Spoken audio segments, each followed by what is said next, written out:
Я живу в обычной пятиэтажке, в которой нет ни лифта, ни охраны, ни уж тем более умного дома. Тот самый дом, где все немного устало, обшарпанные стены в подъезде, которые видели больше, чем хотят помнить, облупленные перила, которых стараешься не касаться, и почтовые ящики, которые пережили уже столько ремонтов, что их проще закрасить, чем заменить. Подъезд у нас тоже вполне типичный. Внизу тяжелая дверь на пружине. Когда ее отпускаешь, она не закрывается мягко, а хлопает с таким грохотом, будто в дом врезалась машина. Над дверью навис корявый козырек, а под ним одинокая лампочка, которая светит желтым пятном, и всегда кажется, что этого пятна недостаточно. Табло домофона с потертыми кнопками висит сбоку. Подъезд же весь пропах жареным луком, стиральным порошком и кошачьим кормом. И как во многих таких местах, к нам постоянно забредают непонятные люди. Они вечно стоят на площадке, будто ждут кого-то. Стоят и курят, а как проходишь мимо, стыдливо прячут и сигарету, и глаза. Поначалу меня это напрягало, но постепенно мой мозг привык к этому и включил режим экономии, каждый раз приводя железобетонные аргументы в виде «не лезь не в свое дело, не выясняй». Так продолжалось до того самого вечера. Я вернулась домой около 9. Этим вечером двор казался вымершим. Ни детей, ни голосов, даже окна по большей части были темными. Я поднялась на 3-й этаж, привычно приподняла дверь за ручку, чтобы ключ провернулся до конца, и зашла домой. Разбувшись, я бросила ключи на тумбочку в коридоре и только было понесла пакет на кухню, как раздался звонок в домофон. Я удивилась. Обычно в это время никто ко мне не приходит, да и к соседям тоже. А если и звонят, то по ошибке. Я сняла трубку. «Да?» Тишина, без помех, даже шума улицы не было слышно. Было так тихо, будто трубка соединена с пустой комнатой. «Алло?» – сказала я. И тогда в трубке я различила дыхание. Короткий вдох, затем пауза и ровный выдох. «Кто там?» – спросила я, уже чувствуя раздражение. После краткой паузы ровный, абсолютно спокойный голос произнес: «Откройте». Я автоматически ответила привычной фразой: «Вы к кому?» В ответ снова пауза, а затем также ровно и спокойно. «Откройте». В этой интонации было что-то неправильное, словно человек не понимал самой сути вопроса и тупо продолжал гнуть свою линию. Я повесила трубку. Буквально через секунду домофон зазвонил снова. Я проигнорировала и пошла на кухню разбирать пакет. После краткой паузы домофон зазвонил в 3-й раз. Я продолжала игнорировать, раскладывая продукты по полкам холодильника. И тогда дверь подъезда бахнула так, будто ее резко распахнули и с силой ударили о стену. И сразу после раздались шаги по лестнице. Они были быстрые, почти бегущие, немного тяжелые. От них ступеньки словно звенели, и по подъезду гуляло эхо. Я осторожно подошла к двери, чтобы посмотреть, кто там бежит. Шаги пролетели 1-й этаж, 2-й и пошли выше, к моему пролету. Я замерла возле глазка, и в этот момент шаги остановились, где-то совсем рядом. Осторожно, стараясь не шуметь, я посмотрела в глазок. В подъезде было темно. Лампочка на нашем этаже, как назло, не горела, и свет поднимался рассеянным пятном с нижнего этажа. В таком свете я могла разве что с трудом разглядеть формы. Одной из форм, которые я рассмотрела, помимо соседских дверей и перил, оказалась темная фигура. Она стояла на площадке, но не прямо перед моей дверью, скорее чуть в стороне, ближе к перилам и лестничному пролету. как будто избегая прямой линии взгляда из моего глазка. Фигура была довольно крупных размеров, высотой под 2 метра, если не больше. Судя по всему, мужская. В слабом свете я смогла различить еще одну особенность, главную. Неизвестный стоял спиной к моей двери. Обычно люди так не стоят, особенно те, кто пришел к тебе в гости. Я плотнее прижалась к глазку. В слабом освещении силуэт был нечетким, слегка размытым. В какой-то момент у меня появилось ощущение, что он слегка наклонил голову, но не ко мне, а вверх, к потолку лестничной клетки, словно хищник, что прислушивается к окружающему миру. И в этот момент на тумбочке заорал мой телефон. Я резко отошла от двери, нервно схватила телефон и выключила звук. На экране светился номер. Я сначала даже не поняла, что не так, пока не вчиталась в цифры. Это был мой номер, как будто я звоню себе сама. Я тихонько отошла от двери подальше и приняла вызов. «Алло?» Сначала тишина, потом щелчок, будто на другом конце включили магнитофон на запись. Затем в трубке раздался мой голос. Он был неживым, в нем сквозили помехи, как будто он давно был записан на какую-то пленку, которая уже немного испортилась за прошедшие годы. «Не открывай дверь!» – услышала я из динамика. Я знаю, что это звучит как бред, либо как розыгрыш. Есть же всякие там спуфинги, подмены номеров. Но меня прибило то, что это был действительно мой голос и мои интонации.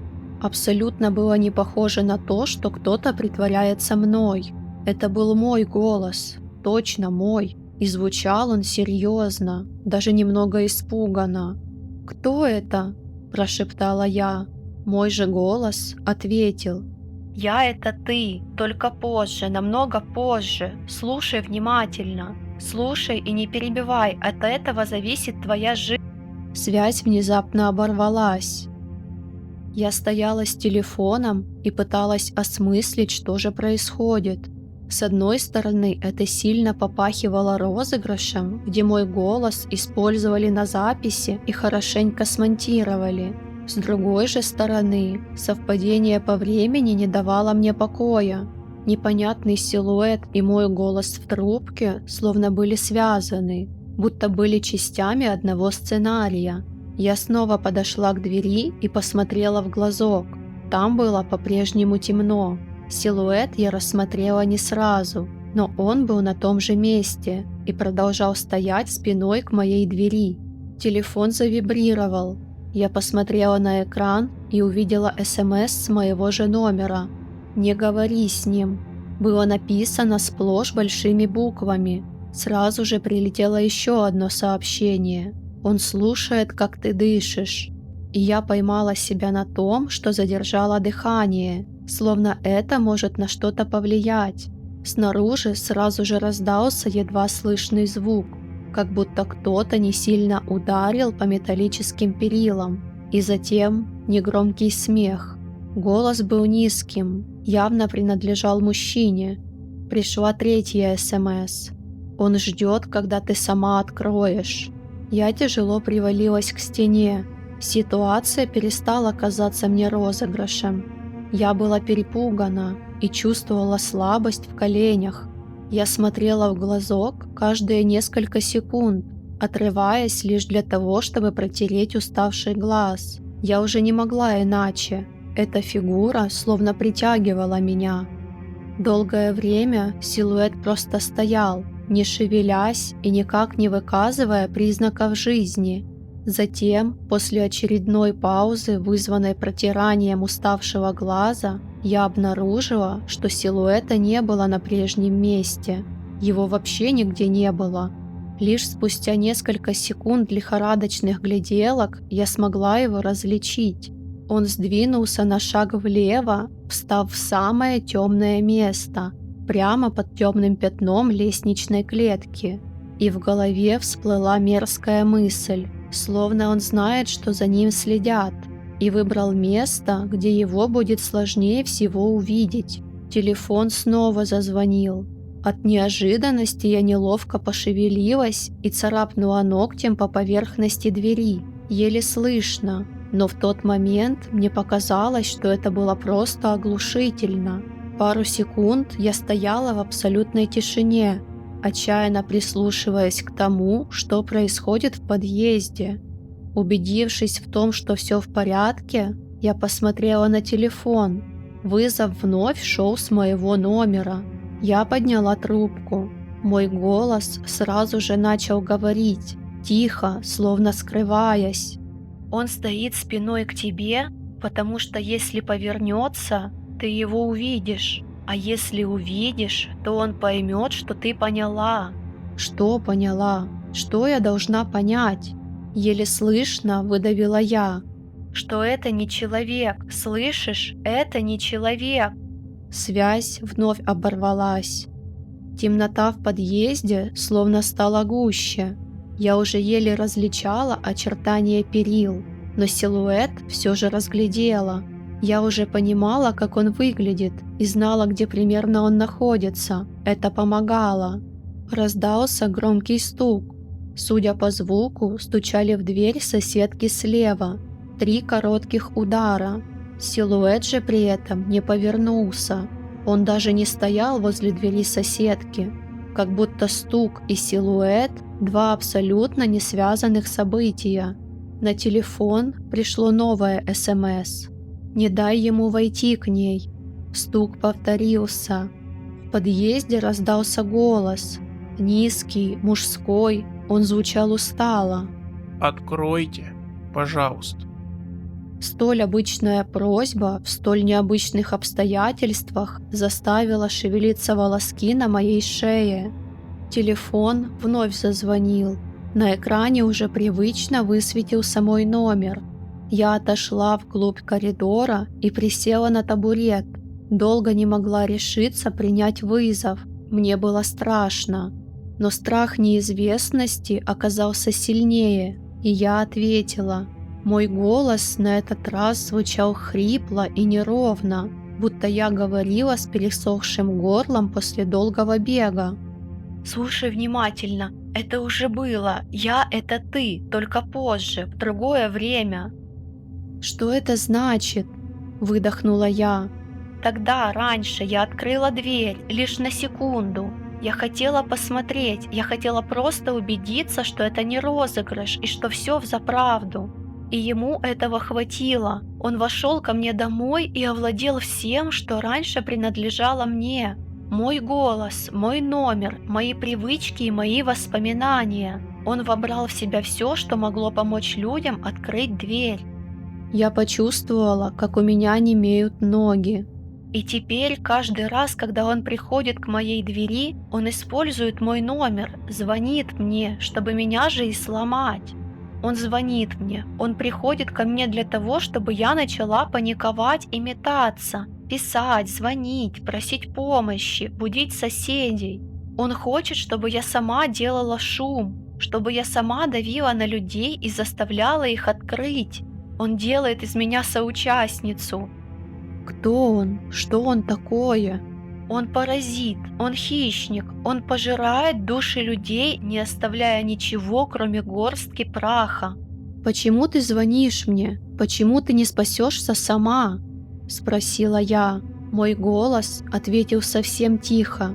«Мне уже не помочь, мое время на исходе, а звоню я тебе потому, что это единственный канал, который он пока еще не может закрыть полностью. Он еще не научился использовать его против тебя, но скоро научится.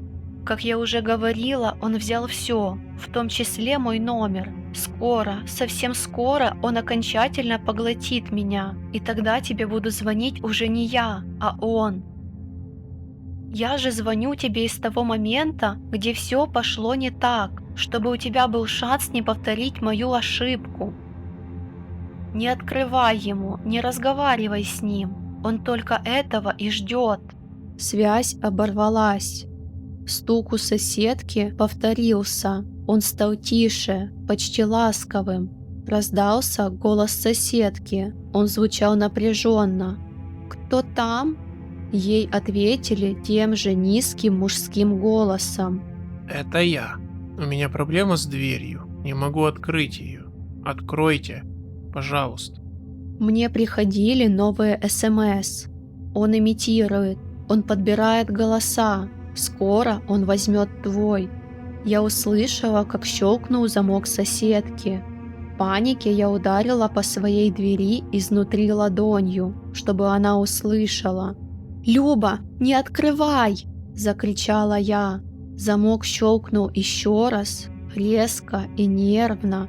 Кажется, соседка меня услышала. Из глубины подъезда раздался шепот. Поздно. Телефон в очередной раз зазвонил. Это опять был мой номер. В этот раз я не взяла трубку. И тогда, как только звонок прекратился, мой голос прозвучал в подъезде. «Все, он ушел. Люба, открой, нам надо поговорить». Я хотела было закричать, но мое горло отказалось мне повиноваться. Я не могла издать ни звука. Мои руки и ноги словно примерзли к полу и к дверям. Я могла лишь смотреть в глазок и дышать. Кажется, силуэт немного повернулся и встал боком к моей двери. Его голова словно повернулась в сторону двери соседки. Я вновь услышала щелчок замка соседской двери. Дверь тихо скрипнула, и дрожащий голос Любы тихо спросил: «Алина, что происходит? Где ты?» А из темноты подъезда, совсем близко к моей двери, мой же голос удовлетворенно произнес: «Спасибо». Силуэт резко метнулся в сторону соседки, практически неразличимым движением. За соседской дверью раздался едва слышный звук. Полувздох, полувсхлип. Какое-то время царила тишина, ничего не происходило. Затем раздались шаги. В поле зрения показалась фигура. Она подошла к моей двери и слегка наклонилась, заглядывая прямо в глазок. На меня уставилась красная светящаяся точка. У меня возникло ощущение, будто из меня начали высасывать жизнь. В глазах помутилось, сердце забилось с перебоями. В подъезде раздался мой голос: «Умница, ты все сделала правильно. Завтра, когда я тебе позвоню, ответь, будь так добра». Затем точка отодвинулась от глазка, и фигура плавно двинулась вниз по лестнице. Звука шагов на этот раз слышно не было. Я не открывала дверь, я не выходила, не пошла проверять, что с Любой. Я просто сидела на полу, слушала темный подъезд и пыталась понять, где же я ошиблась. А потом поняла. Я закричала Любе. Оно услышало мой голос. Услышала и сразу же усвоила. Теперь я стала его невольным помощником. После той ночи ничего не закончилось. Любу официально считали пропавшей без вести. Ее квартиру обнаружил открытой сосед сверху, когда шел на работу. Следов взлома не обнаружили, как и саму Любу. Лишь на пороге нашли кучку какой-то пыли, похожей на пепел, который к тому времени сквозняк уже наполовину разогнал по лестничной клетке. Я же просто начала жить иначе и ждать. Я перестала отвечать на домофон, даже днем. Перестала открывать дверь, чтобы проверить, что там за шум в подъезде. Если кто-то стучит в мою дверь, я сначала сижу тихо и слушаю, потом смотрю в глазок и чаще всего никому не открываю. Я уже не могу никому доверять. Вдруг это существо может также принимать чужое обличье. А через пару дней начали исчезать соседи. Сначала пропал парень с 4-го, тот самый, который обнаружил квартиру Любы и вызвал полицию. Спустя еще неделю пропала женщина с 1-го, которая дома пекла хлеб и торты на заказ. Затем исчез пожилой мужчина из соседнего подъезда. И каждый раз соседи находили банальные объяснения. Вроде выгорел, уехал никому не сказав и так далее. У нас в целом так принято – находить объяснения страшным вещам, пытаясь сделать их понятными, а оттого не страшными. Но в этих объяснениях многое не сходилось. Как минимум то, что родственники пропавших били тревогу и разыскивали их, по сути опровергая теории о неожиданном отъезде. А еще было кое-что откровенно пугающее. После того, как люди пропадали, их квартиры не становились сразу пустыми. Например, у парня с 4-го свет горел 3 ночи подряд. Не ярко, словно он горел только в коридоре. И каждый вечер я как будто слышала, как сверху кто-то ходит.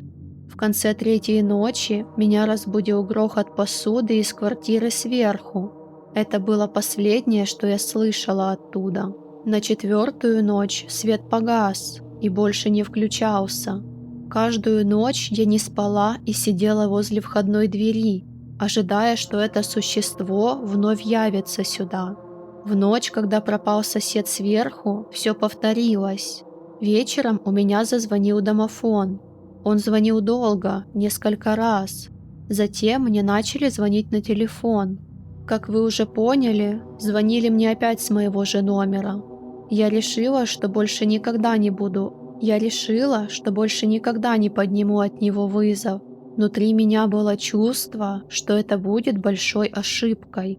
Спустя небольшой промежуток времени дверь вновь громко бахнула, и тогда я вновь услышала те самые быстрые, торопливые шаги по лестнице, а затем мой голос прямо за входной дверью произнес: «Лучше бы тебе быть послушной девочкой и поговорить со мной». Затем оно изменило свой голос и начало звучать как Люба. «Алина, открой дверь, давай поговорим». Так продолжалось половину ночи, пока, наконец, я не услышала, как сверху открывается дверь. Голос твари вмиг затих, и я словно бы услышала шорох, который двинулся вверх по лестнице. Спустя какое-то время я услышала голос соседа за дверью. Алина, не бойся, я его прогнал. Кто это был, Алина? Алина, ты тут? Открой двери, пожалуйста. Естественно, я не открыла. Голос соседа еще какое-то время пытался со мной разговаривать, но затем он затих, и я услышала шаги вниз по лестнице. Подъездная дверь вновь хлопнула. С тех пор он приходит почти каждую ночь. Он всегда звонит мне по телефону, присылает СМС. В одной из последних СМС он написал: «Мы должны стать одним целым. Ты же так страдаешь». Однажды я попробовала выключить свой телефон. Целый день он пролежал мертвым, как положено. Но затем он включился сам, посреди ночи, и сразу же раздался звонок. На экране уже привычно светился мой номер. Так продолжалось до сегодняшнего вечера. Я задержалась на работе и возвращалась домой уже затемно. Мне было очень страшно, но идти, кроме как домой, мне было некуда. Пока я шла по темным улицам, мне постоянно казалось, что за мной кто-то идет. Но каждый раз оборачиваясь, я видела лишь пустую ночную улицу. Поднявшись к себе на этаж, я услышала, как внизу громко бахнула входная дверь. От неожиданности я выронила ключи от своей двери. Внизу раздались те самые быстрые, тяжелые шаги по ступеням. Свет в подъезде моментально погас. Вокруг была сплошная темнота. Кое-как нащупав ключи на подъездном полу, я отчаянно пыталась попасть в замочную скважину. Шаги уже раздавались прямо подо мной. Еще несколько секунд, и он настигнет меня. Дверь, наконец, поддалась, и я ввалилась внутрь. Шаги уже гремели прямо возле моей лестничной клетки, и я мельком увидела те самые красные светящиеся глаза. Я захлопнула дверь прямо перед ними, истошно крича. Я просидела так целый час, отчаянно прислушиваясь к окружающей тишине. И как только я поверила в то, что мне повезло и все обошлось, где-то из глубины квартиры раздался мой голос. «Ну что, Алина, ты наконец впустила меня. Скажи мне, ты рада?»